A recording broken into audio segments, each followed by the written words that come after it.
Doctor VM Thomas అనే నేను శాసనసభ సభ్యునిగా ఎన్నికైనందున శాసనం ద్వారా నిర్మితమైన భారత రాజ్యాంగం పట్ల నిజమైన విశ్వాసం, విధేయత చూపుతానని, భారతదేశ సార్వభౌమాధికారాన్ని, సమగ్రతను కాపాడుతానని, నేను స్వీకరించబోయే కర్తవ్యాన్ని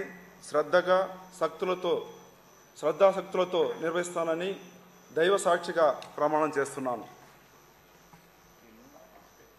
ఆంధ్రప్రదేశ్ శాసనసభ సభ్యుడైన డాక్టర్ విఎం థామస్ అనే నేను సభా నియామకాల కట్టుబడి ఉంటానని, వాటిని అనుసరిస్తానని, సభా మర్యాదలను పాటిస్తానని, సాంప్రదాయాలను గౌరవిస్తానని దైవ సాక్షిగా ప్రమాణం చేస్తున్నాను.